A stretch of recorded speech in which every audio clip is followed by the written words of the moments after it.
Terima kasih sudah klik video ini. Apa kabar semuanya? Selamat datang di video YouTube channel saya kali ini. Perkenalkan, nama saya Serapia Natali Hutasoid. Saya kelahiran tahun 2004. Di sini, saya mahasiswa jurusan pertanian semester 7. Di sini, saya ingin memenuhi mata kuliah dari Teknologi Informasi Penyuluhan Pertanian untuk membuat video Permentan nomor 64 tahun 2013 tentang sistem pertanian organik. Nah, pasti pada ingin tahu kan apa yang ingin kita bahas pada kali ini? Ayo, pantengin video saya hingga sampai selesai. Mengenai pembahasan dari sistem pertanian organik, mungkin sudah banyak sekali kita mengetahui apa sih itu pertanian organik. Pasti kalian sudah menonton ini, tahu dan mengerti mengenai penjelasan dari pertanian organik. Pasti kalian sudah tahu bagaimana cara membuatnya, cara menjelaskannya, dan cara mengaplikasikannya ke tanaman.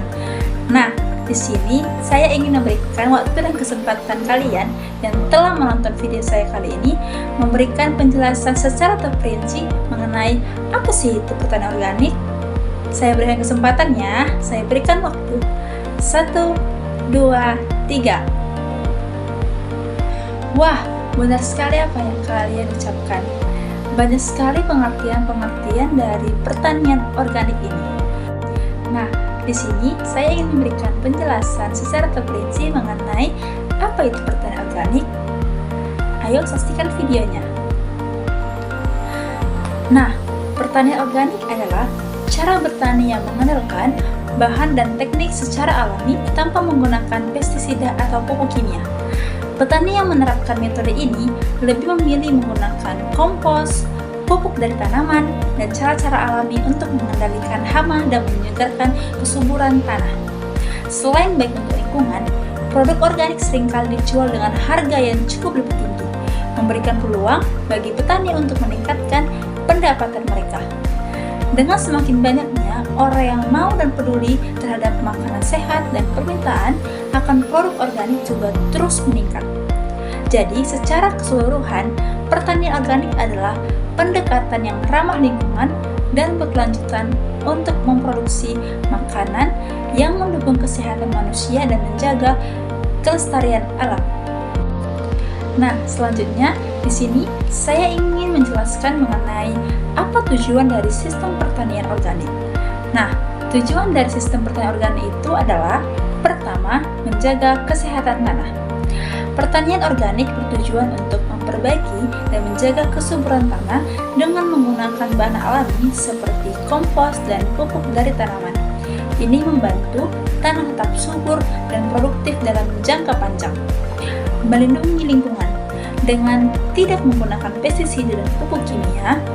Pertanian organik berusaha mengurangi pencemaran tanah dan air. Ini juga membantu menjaga keanekaragaman hayati dan ekosistem. Lalu, meningkatkan kualitas pangan. Pertanian organik fokus pada produksi makanan yang lebih sehat dan bebas dari bahan kimia berbahaya. Tujuannya adalah untuk memberikan konsumen makanan yang aman dan bergizi. Selanjutnya, mendorong keberlanjutan. Salah satu tujuan utama adalah menciptakan cara bertani yang berkelanjutan, sehingga kebutuhan kita saat ini bisa terpenuhi tanpa mengorbankan kemampuan generasi mendatang untuk memenuhi kebutuhan mereka. Lalu, memperdayakan petani. Sistem ini juga bertujuan untuk meningkatkan pengetahuan dan keterampilan petani agar mereka bisa memproduksi makanan dengan cara yang lebih ramah lingkungan dan menguntungkan. Lalu, membangun kesadaran masyarakat. Dengan meningkatkan kesadaran tentang pentingnya pertanian organik, diharapkan lebih banyak orang akan memilih produk organik dan mendukung petani yang pada gilirannya berkontribusi pada keberlanjutan lingkungan. Secara keseluruhan, tujuan dari sistem pertanian organik adalah untuk menciptakan praktik bertani yang lebih baik bagi manusia dan lingkungan, serta menghasilkan makanan yang berkualitas tinggi. Lalu, ada loh manfaat yang penting dari sistem pertanian organik ini. Nah, manfaat dari sistem pertanian organik ini yaitu manfaat pertanian organik memiliki berbagai hal yang penting dari lingkungan, kesehatan, dan ekonomi, yaitu kesehatan tanah. Pertanian organik membantu meningkatkan kesuburan tanah dengan menggunakan bahan-bahan alami seperti kompos. Ini membuat tanah lebih subur dan mendukung pertumbuhan tanaman. Lalu, lingkungan yang lebih baik. Dengan tidak menggunakan bahan kimia sintetis, pertanian organik mengurangi pencemaran tanah dan air. Hal ini juga melindungi ekosistem dan keanekaragaman hayati. Makanan yang lebih sehat. Produk dari pertanian organik biasanya bebas dari residu, pestisida, dan bahan kimia berbahaya, sehingga lebih aman dan bergizi untuk dikonsumsi. Selanjutnya, keberlanjutan sumber daya. Pertanian organik menerapkan praktik yang berkelanjutan, seperti rotasi tanaman dan pengelolaan air yang bijaksana, yang membantu menjaga keseimbangan lingkungan dan sumber daya alam. Selanjutnya, peningkatan pendapatan petani. Produk organik seringkali dijual dengan harga yang lebih tinggi, memberikan kesempatan bagi petani untuk mendapatkan penghasilan yang jauh lebih baik dan meningkatkan kesejahteraan mereka. Lalu, pengurangan emisi karbon. Di metode pertanian organik ini dapat membantu mengurangi emisi gas rumah kaca dengan meningkatkan penyerapan karbon dalam tanah. Lalu, keterlibatan komunitas. Pertanian organik sering melibatkan komunitas lokal, menciptakan jaringan dukungan antara petani dan konsumen, serta meningkatkan kesadaran tentang pentingnya makanan yang sehat. Lalu, keanekaragaman hayati. Pertanian organik ini mendorong keberagaman tanaman dan hewan yang membantu menjaga keseimbangan ekosistem dan meningkatkan ketahanan terhadap hama dan penyakit. Lalu secara keseluruhan, sistem pertanian organik memberikan manfaat besar bagi kesehatan manusia, lingkungan, dan ekonomi, serta mendukung pembangunan yang berkelanjutan. Kita harus perlu tahu loh sistem pertanian organik di Indonesia ini. Pasti pada mau tahu kan? Di sini saya akan menjelaskannya. Sistem pertanian organik di Indonesia semakin berkembang dan menjadi pilihan menarik bagi banyak petani. Dengan tantangan seperti perubahan iklim dan meningkatnya permintaan akan makanan sehat, pertanian organik menawarkan solusi yang berkelanjutan. Di Indonesia, petani organik biasanya menggunakan bahan alami. Mereka mengandalkan kompos, pupuk dari tanaman, dan cara-cara alami yang mengendalikan hama. Ini membantu menjaga kesuburan tanah dan mengurangi ketergantungan pada bahan kimia. Dukungan dari pemerintah mulai memberikan perhatian lebih terhadap pertanian organik dengan menyediakan pelatihan dan informasi bagi petani. Program-program ini bertujuan untuk meningkatkan pemahaman petani tentang praktik organik yang baik. Lalu, masyarakat semakin sadar akan pentingnya kesehatan, sehingga permintaan untuk produk organik terus meningkat. Banyak konsumen memilih sayuran dan buah-buahan organik karena dianggap lebih aman dan bergizi. Banyak petani bergabung dengan kelompok tani yang fokus pada pertanian organik. Di dalam kelompok ini, mereka dapat berbagi pengalaman, pengetahuan, dan sumber daya sehingga lebih mudah untuk menerapkan praktik organik. Meskipun banyak manfaat pertanian organik yang menghadapi tantangan, salah satunya adalah akses yang terbatas terhadap informasi dan teknologi. Selain itu, produk pertanian konvensional yang menggunakan bahan kimia seringkali lebih mudah ditemukan dan lebih murah. Pertanian organik ini bisa menciptakan sistem yang lebih berkelanjutan dengan menjaga kesehatan tanah dan lingkungan serta meningkatkan kesejahteraan petani. Sistem ini dapat berkontribusi pada ketahanan pangan di Indonesia. Jadi, secara keseluruhan, sistem pertanian organik di Indonesia ini menunjukkan perkembangan yang positif dengan dukungan yang langkah dengan tepat. Pertanian organik memiliki potensi besar untuk masa depan pertanian yang jauh lebih baik lagi. Nah, mungkin pada saat ini petani-petani sekarang mungkin masih memilih menggunakan bahan-bahan yang berkimia karena mereka masih berpikir bahwasannya bahan-bahan kimia ini dapat membuat cepat pertanaman ini menjadi jauh lebih baik lagi. Padahal dengan kelebihan bahan kimia dapat mengurangi kesuburan tanah dan kerusakan pada struktur tanaman. Di daerah-daerah yang lain, petani-petani masih kurang mau untuk melakukan pertanian organik, walaupun mereka ada yang mau melakukan pakai kompos atau pupuk kandang pas saat pengolahan. Itu secara umum pasti dilakukan karena itu adalah proses awalnya. Tetapi untuk berkelanjutannya mereka jadi berlari ke bahan-bahan kimia.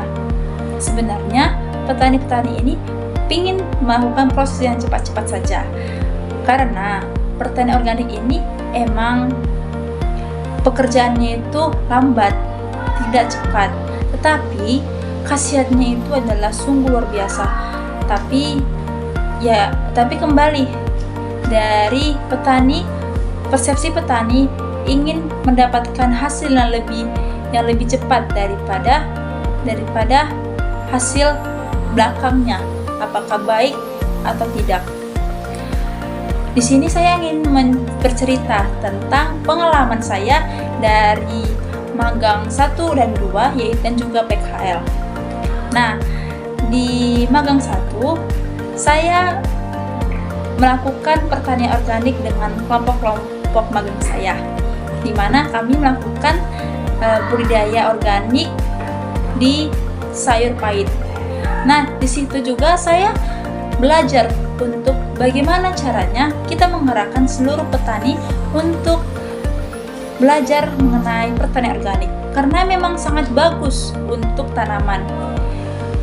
Walaupun pengerjaannya itu atau prosesnya itu lumayan lambat. Di situ kemarin kami memakai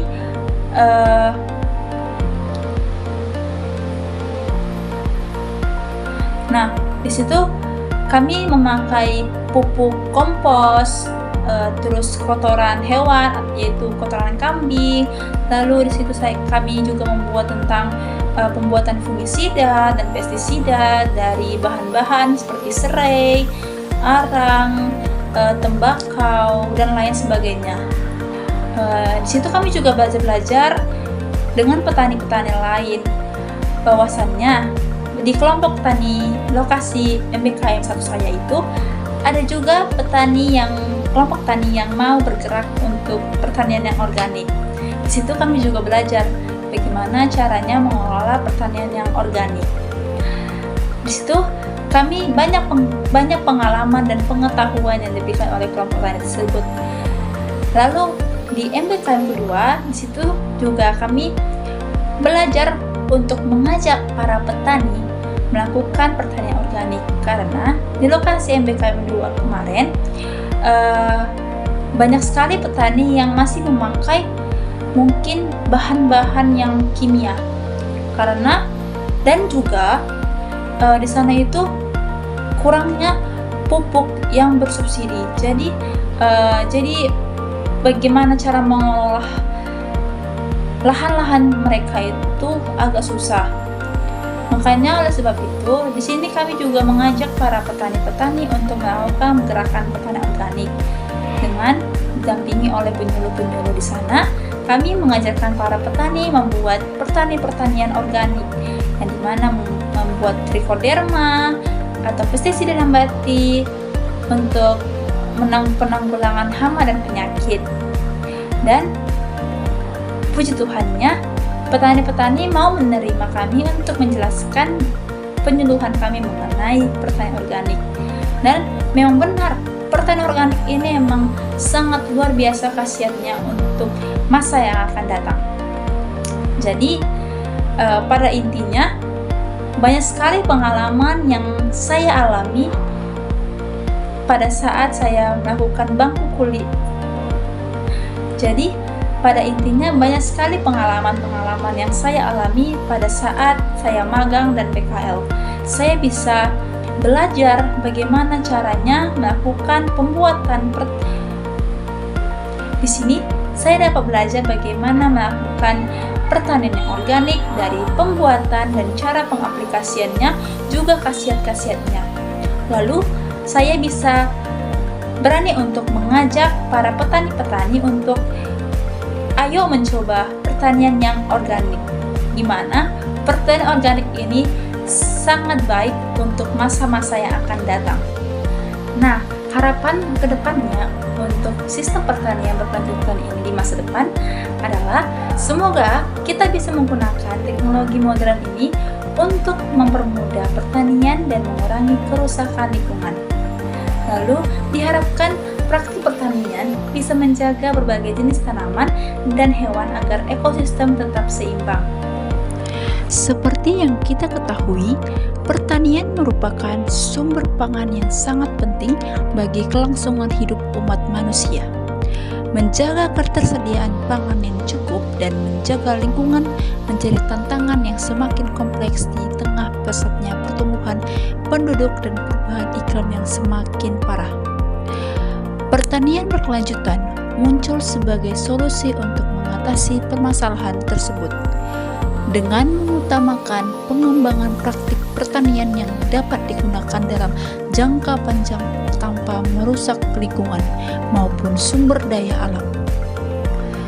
Dengan menerapkan praktik yang bijak dan berkelanjutan, pertanian dapat menjadi lebih ramah lingkungan, meningkatkan kualitas hidup petani dan masyarakat, serta menjamin ketersediaan pangan yang sehat dan bergizi. Ada 4 aspek pertanian berkelanjutan yang penting untuk kita pahami. Keempat aspek tersebut adalah lingkungan, sosial, diversifikasi, dan ekonomi. Dalam aspek lingkungan pertanian berkelanjutan, kita dituntut untuk selalu menjaga lingkungan dan sumber daya alam, serta mengurangi dampak negatif dari kegiatan pertanian yang dilakukan dalam pertanian berkelanjutan. Kita berusaha untuk mengurangi penggunaan sumber daya alam yang berlebihan seperti air, juga dapat dilakukan dengan membatasi penggunaan atau bahkan menghindari penggunaan bahan-bahan sintesis dalam setiap proses budidaya, yang nantinya dapat berdampak pada sumber daya alam yang penting bagi keberlangsungan kehidupan. Bahan-bahan tersebut dapat berupa pupuk anorganik maupun pestisida sintesis. Dengan kata lain, pertanian berkelanjutan dapat menjamin efisiensi dalam penggunaan sumber daya alam dan efektivitas setiap proses budidaya. Efektivitas dan efisiensi tersebut dapat dilakukan dengan memanfaatkan teknologi presisi seperti sensor, aktuator, dan sistem informasi geografis yang dapat mengoptimalkan penggunaan sumber daya selama proses budidaya. Selain itu, metode pertanian organik juga dapat diterapkan untuk mengurangi atau menghindari penggunaan pestisida dan pupuk sintesis yang berlebihan, di mana pengurangan penggunaan pupuk sintesis juga akan berdampak pada pengurangan eksploitasi alam yang berlebihan, karena pupuk sintesis sebenarnya berasal dari mineral yang ditambang dari dalam bumi, sedangkan pestisida sintesis sebenarnya adalah zat kimia yang berbahaya jika tidak dikendalikan dengan bijaksana. Penggunaan yang berlebihan akan mengakibatkan kerusakan pada penggunaan pupuk dan pestisida sintesis. Diharapkan dapat mengurangi kerusakan lingkungan akibat eksploitasi, degradasi, atau bahkan pencemaran yang diakibatkan oleh kedua bahan tersebut. Aspek sosial dari pertanian berkelanjutan sangat penting dalam memastikan bahwa pertanian dapat memberikan manfaat yang adil dan inklusif bagi semua pihak yang terlibat. Program yang mengintegrasikan aspek sosial dapat membantu meningkatkan kesejahteraan petani dan masyarakat setempat, serta meningkatkan meningkatkan kesadaran tentang pentingnya pertanian berkelanjutan.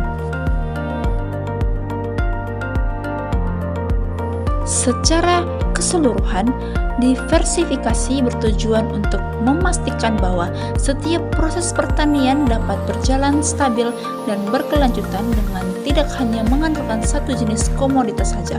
Jika satu komoditas gagal, masih ada komoditas lain yang dapat diharapkan dapat menjamin produksi sehingga tetap menghasilkan diversifikasi.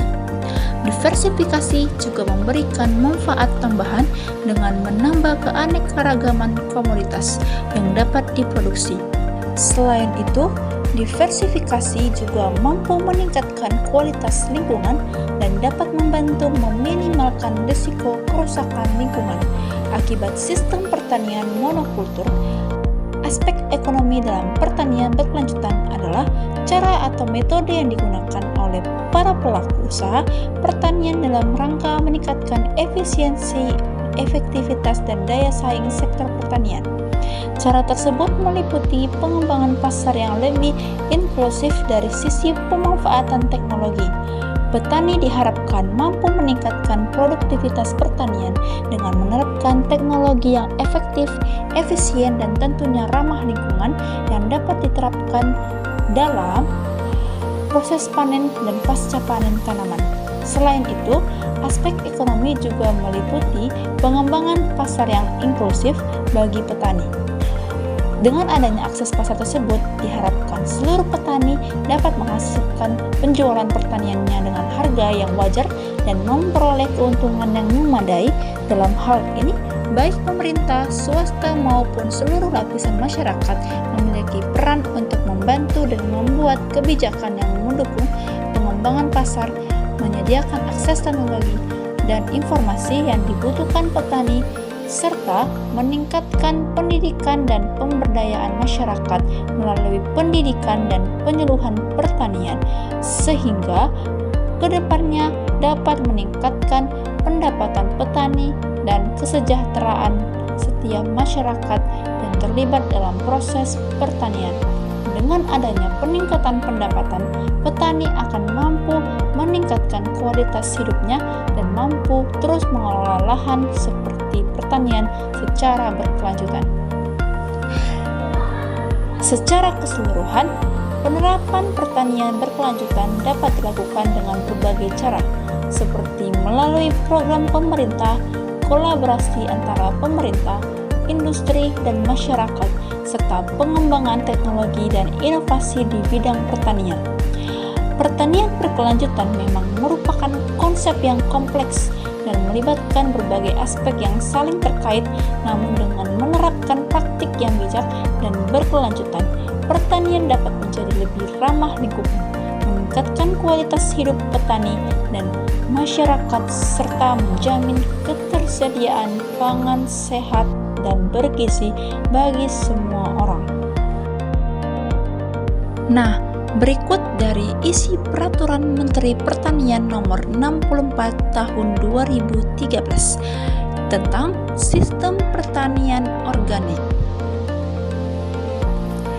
Menimbang bahwa pembangunan pertanian, khususnya pertanian organik pada era globalisasi, harus mendukung tumbuhnya dunia usaha sehingga mampu menghasilkan produk organik yang memiliki jaminan atas integritas organik yang dihasilkan. Bahwa dengan memiliki jaminan atas integritas organik, maka dapat meningkatkan kepercayaan masyarakat dan sekaligus mendapatkan jaminan atas produk tersebut tanpa mengakibatkan kerugian konsumen. Bahwa berdasarkan pertimbangan sebagaimana dimaksud dalam huruf A dan huruf B, dan untuk menindaklanjuti pasal 7 Peraturan Menteri Pertanian Nomor 20 Permentan OT 142 2010 tentang Sistem Jaminan Mutu Pangan Hasil Pertanian, dipandang perlu menetapkan sistem pertanian organik.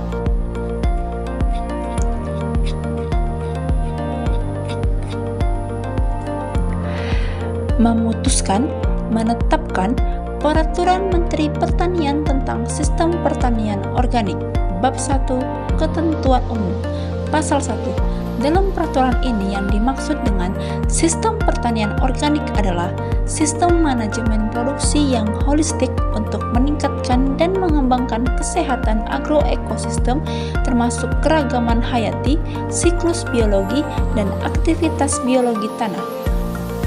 Pertanian organik menekankan penerapan praktek-praktek manajemen yang lebih mengutamakan penggunaan input dari limbah kegiatan budidaya di lahan dengan mempertimbangkan daya adaptasi terhadap keadaan atau kondisi setempat. Jika memungkinkan, hal tersebut dapat dicapai dengan penggunaan budaya, metode biologi dan mekanik yang tidak menggunakan bahan sintesis untuk memenuhi kebutuhan khusus dalam sistem. Pangan adalah segala sesuatu yang berasal dari sumber hayati produk pertanian, perkebunan, kehutanan, perikanan, peternakan, perairan, dan air, baik yang diolah maupun tidak diolah, yang diperuntukkan sebagai makanan atau minuman bagi konsumsi manusia, termasuk bahan tambahan pangan, bahan baku pangan, dan bahan lain yang dipergunakan dalam proses penyiapan, pengolahan, dan atau pembuatan makanan atau minuman.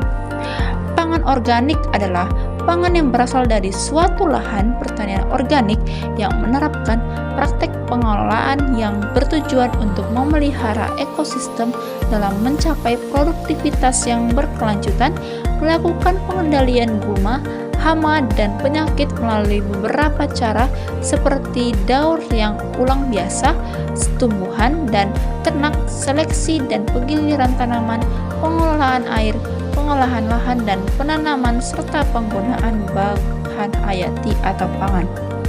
Produk organik adalah suatu produk yang dihasilkan sesuai dengan standar sistem pangan organik termasuk bahan baku pangan olahan organik, bahan pendukung organik, tanaman dan produk segar tanaman, ternak dan produk peternakan, produk olahan tanaman dan produk olahan ternak termasuk non-pangan. Organik adalah istilah pelabelan yang menyatakan bahwa suatu produk setelah diproduksi sesuai dengan standar produksi organik dan disertifikasi oleh lembaga sertifikasi resmi.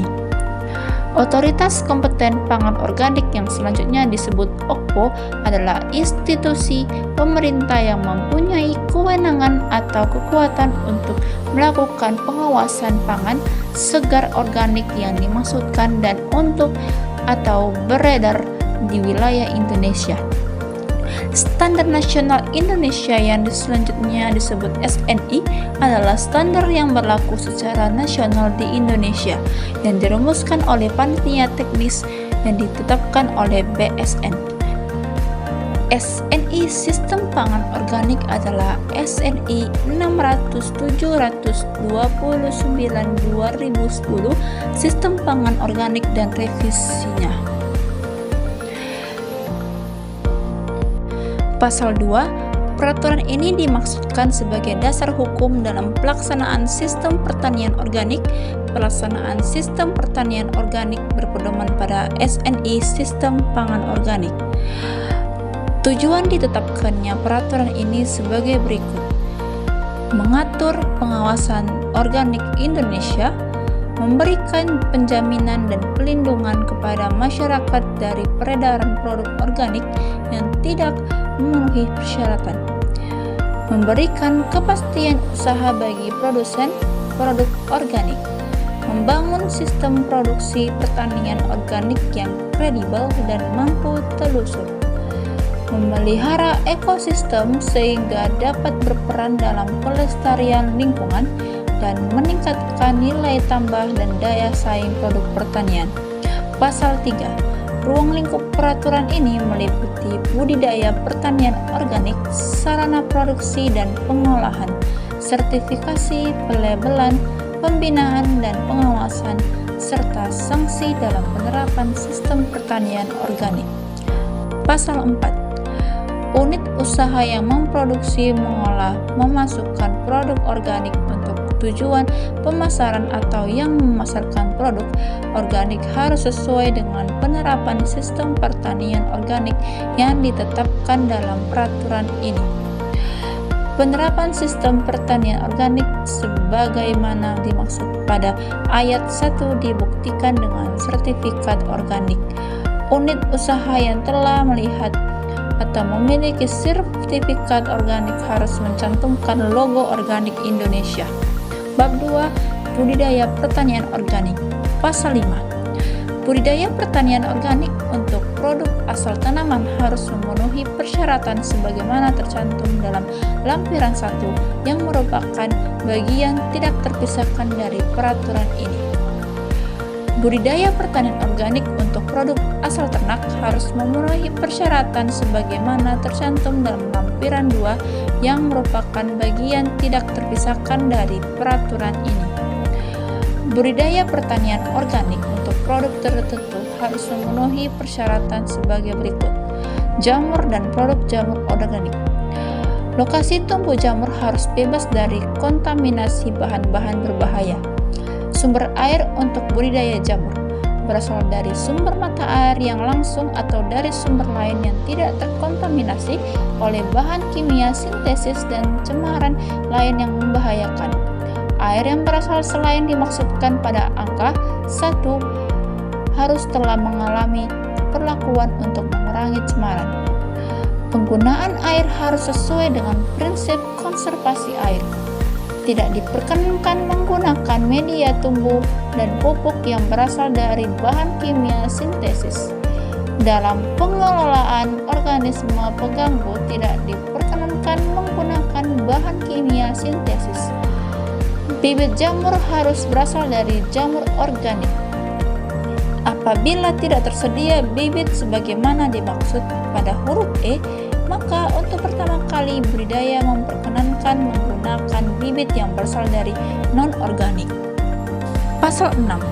Produk asal tanaman yang tidak dibudidayakan yang dapat dimakan, tumbuh atau hidup alami di kawasan hutan dan pertanian dapat dianggap menerapkan sistem budidaya organik apabila produk berasal dari lahan yang jelas batasnya sehingga dapat dilakukan tindakan sertifikasi atau inspeksi. Lahan sebagaimana dimaksud pada huruf A tidak mendapatkan perlakuan dengan bahan yang dilarang sebagai penyubur tanah dan bahan yang dilarang penggunaan dalam pembuatan pestisida selama 3 tahun sebelum pemanenan. Bahan yang dilarang sebagaimana dimaksud pada huruf B sebagaimana tercantum dalam lampiran 3 dan 4 yang merupakan bagian tidak terpisahkan dari peraturan ini. Pemanenan tidak mengganggu stabilitas habitat alami atau pemeliharaan spesies di dalam lahan koleksi. Produksi berasal dari unit usaha pemanenan atau pengumpulan produk yang jelas identitasnya dan mengenal benar lahan asal produk. Pengumpulan atau pemanenan produk asal tanaman sebagaimana dimaksud pada ayat 1 harus mendapat izin dari pemerintah. Bab 3. Sarana produksi. Pasal 7. Pembuatan pupuk pestisida sebagai sarana produksi untuk sistem pertanian organik dilakukan sebagaimana tercantum dalam lampiran 3 dan 4 yang merupakan bagian tidak terpisahkan dari peraturan ini. Bahan baru dalam pembuatan pestisida yang akan digunakan sebagai pengendalian organisme penggunaan tanaman pengganggu tanaman harus memenuhi persyaratan sebagai berikut. Sangat diperlukan untuk pengendalian organisme pengganggu atau penyakit khusus yang disebabkan oleh faktor biologi, fisik, atau pemeliharaan tanaman, alternatif dan atau tidak dilaksanakannya manajemen yang efektif. Penggunaannya harus menghitungkan dampak potensial yang dapat mengganggu lingkungan, ekologi, dan kesehatan konsumen. Berasal dari tanaman, hewan, mikroorganisme, atau bahan mineral yang dapat melewati proses fisik atau mekanik pemanasan, enzimatis, dan mikrobiologi atau kompos proses pencernaan. Jika pada kondisi tertentu, bahan yang digunakan dalam proses penangkapan atau pelepasan seperti feromon atau pheromones, maka dipertimbangkan untuk ditambahkan dalam daftar bahan yang diperbolehkan.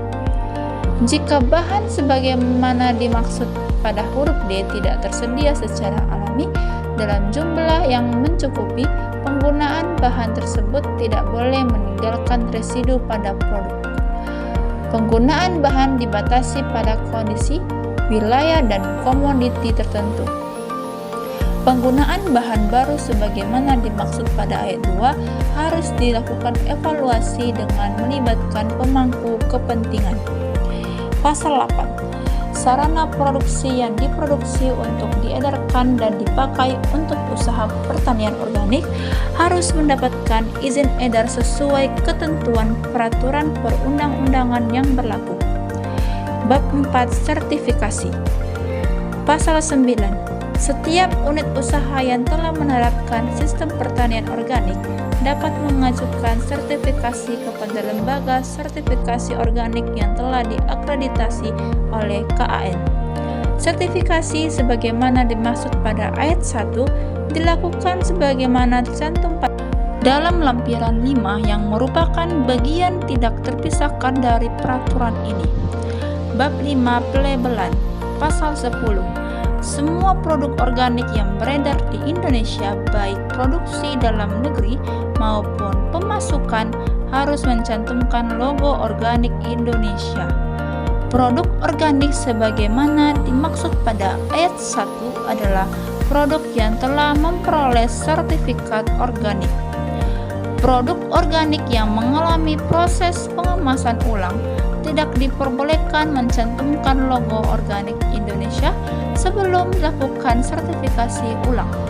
Pasal 11. Pencantuman logo sebagaimana dimaksud dalam pasal 10 ayat 1 dilakukan sebagaimana tercantum dalam lampiran 6 yang merupakan bagian tidak terpisahkan dari peraturan ini. Bab 6. Produk organik asal pemasukan. Pasal 12. Produk organik asal pemasukan ke dalam wilayah negara Republik Indonesia wajib melampirkan transaction certificate, melampirkan health certificate atau certificate of free sale. Transaction certificate sebagaimana dimaksud pada ayat 1 diterbitkan oleh LSO yang melakukan sertifikasi pada unit usaha di negara asal. Health certificate atau certificate of free sale sebagaimana dimaksud pada ayat 1 diterbitkan oleh institusi yang berwenang di negara asal. Pasal 13. LSO sebagaimana yang dimaksud dalam pasal 12 ayat 2 harus memperoleh pengakuan dari KAN. Untuk memperoleh pengakuan sebagaimana dimaksud pada ayat 1 dapat dilakukan melalui akreditasi KAN, perjanjian kerjasama antara badan akreditasi atau perjanjian kerjasama regional maupun internasional. Bab 7. Pembinaan dan pengawasan. Pasal 14. Pembinaan terhadap penerapan sistem pertanian organik dilaksanakan oleh pemerintah pusat dan daerah. Menteri, gubernur, bupati atau wali kota melakukan pembinaan terhadap penerapan sistem pertanian organik. Pembinaan sebagaimana dimaksud pada ayat 1 dilakukan dalam rangka memberikan penjaminan dan perlindungan kepada masyarakat dari peredaran produk organik yang tidak memenuhi persyaratan. Pembinaan sistem pertanian organik dapat melibatkan partisipasi dari pihak lain yang kompeten berorganisasi dengan pemerintah daerah dan instansi terkait lingkup pertanian. Pasal 15. Pengawasan terhadap produk organik yang beredar dilakukan oleh Kementerian Pertanian berkoordinasi dengan instansi terkait. Pengawasan terhadap unit usaha yang telah disertifikasi dilakukan oleh LSO. LSO sebagaimana dimaksud pada ayat 2 harus terdaftar dari OKPO. Ketentuan lebih lanjut mengenai LSO diatur dengan peraturan perundangan tersendiri.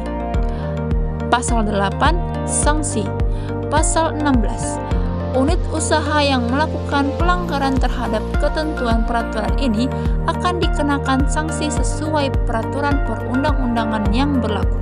Bab 9 Ketentuan Penutup. Pasal 17, peraturan menteri ini mulai berlaku setelah 1 tahun terhitung sejak tanggal diundangkan. Agar setiap orang mengetahuinya, memerintahkan pengundangan peraturan Menteri Pertanian ini dengan penetapannya dalam Berita Negara Republik Indonesia.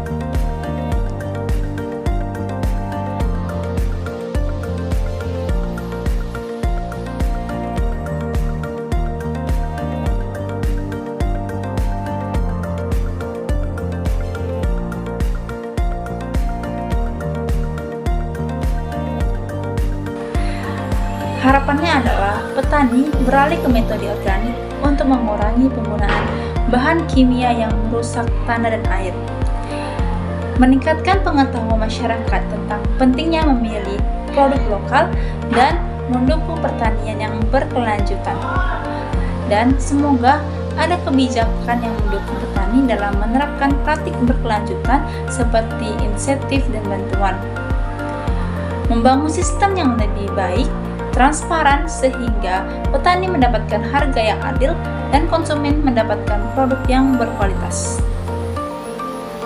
Lalu, dengan cara mengembangkan hal-hal yang baru agar petani bisa menghadapi cuaca yang tidak menentu akibat perubahan iklim. Mendorong kolaborasi antara petani, ilmuwan, dan masyarakat untuk saling berbagi pengetahuan tentang pertanian berkelanjutan. Dengan harapan-harapan ini, kita bisa menciptakan pertanian yang tidak hanya produktif, tetapi juga ramah lingkungan untuk generasi mendatang. Nah, kesimpulan dari pembahasan topik kita kali ini yaitu sistem pertanian berkelanjutan memiliki potensi besar untuk menciptakan ketahanan pangan dan menjaga keseimbangan lingkungan melalui penerapan teknologi modern, praktik yang menjaga keanekaragaman hayati, pengurangan pencemaran, dan peningkatan kesadaran masyarakat.